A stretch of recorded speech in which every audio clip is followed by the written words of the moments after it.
भारतीय संविधान का भाग 9 पंचायत 243 से 243 अनुच्छेद 243 अनुच्छेद में परिभाषा है। 243 से ग्राम सभा गांव की मतदाता सूची में पंजीकृत लोगों की संख्या से मिलकर बनेगी। ग्राम पंचायत सरपंच प्लस उप सरपंच प्लस पार्षद तीनों से मिलकर बनेगी। 243 बी पंचायतों का गठन त्रिस्तरीय, सबसे निचले स्तर पर ग्राम पंचायत, मध्यम स्तर पर जनपद पंचायत, उच्च स्तर पर जिला पंचायत। 243 सी पंचायतों की संरचना से संबंधित नियम बनाने की शक्ति राज्य के विधानमंडल के पास होगी। सरपंच का निर्वाचन प्रत्यक्ष या अप्रत्यक्ष होगा, इसका निर्धारण राज्य विधानमंडल करेगा। मध्यम तथा उच्च स्तर पर अध्यक्ष और उपाध्यक्ष का निर्वाचन अप्रत्यक्ष, सदस्यों का निर्वाचन प्रत्यक्ष होगा।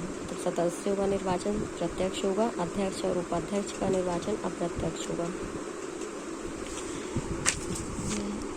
पंचायतों का आरक्षण अनुच्छेद 243 डी के अंतर्गत रखा गया है। पंचायतों में अनुसूचित जाति और जनजाति तथा महिलाओं को आरक्षण प्रदान किया गया है। आरक्षण सक्रिय क्रम में होगा। 95वां संविधान संशोधन के द्वारा आरक्षण का प्रावधान 2020 तक रहेगा और महिलाओं के लिए आरक्षण की अवधि अनिश्चित काल तक रहेगी। 243 पंचायतों की अवधि 5 वर्ष।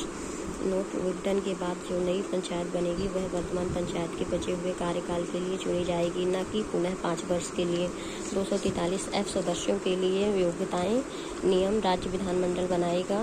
21 वर्ष की आयु पूर्ण करने वाला व्यक्ति पात्र होगा। 243 जी में पंचायतों के प्राधिकार शक्तियाँ और उत्तरदायित्व गाँव के सामाजिक आर्थिक विकास के लिए योजना बनाना तथा 11वीं अनुसूची में वर्णित 29 विषयों पर कार्य करना।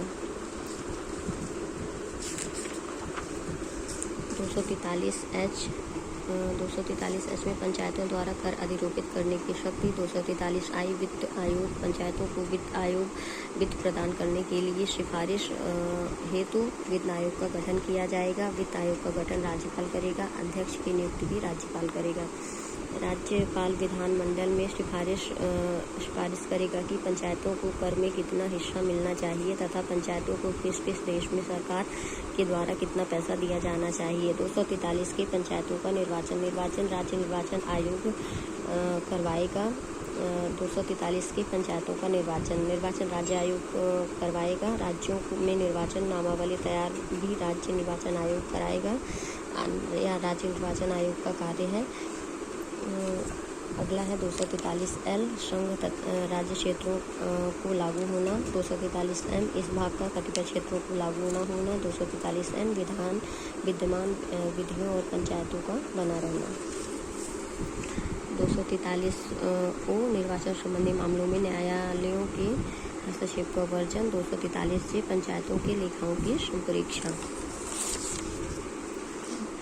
भाग 9 अनुच्छेद 243 से 243 ओ तक में संविधान के भाग 9 से 9 का पंचायत से MPPSC प्रीलिम्स 2019 में पूछे गए प्रश्न। पहला प्रश्न है पंचायती राज विषय संविधान की किस अनुसूची के अंतर्गत आता है? राज्य सूची। राज्य निर्वाचन आयोग नगरीय निकायों के निर्वाचन का संचालन किस अनुच्छेद के तहत करते हैं? तो 243 के तहत। अगला प्रश्न है, प्रश्न तीसरा है संविधान के कौन से भाग में पंचायती राज से संबंधित प्रावधान किए गए हैं? भाग 9। अगला है पंचायती राज संस्थाओं को संवैधानिक मान्यता प्रदान करने की अनुशंसा करने वाली समिति का नाम है LM संघवी समिति। ये 4 प्रश्न जो कि भाग 9 से 9 के हैं, जो कि MPPSC प्रीलिम्स 2019 में पूछे जा चुके हैं।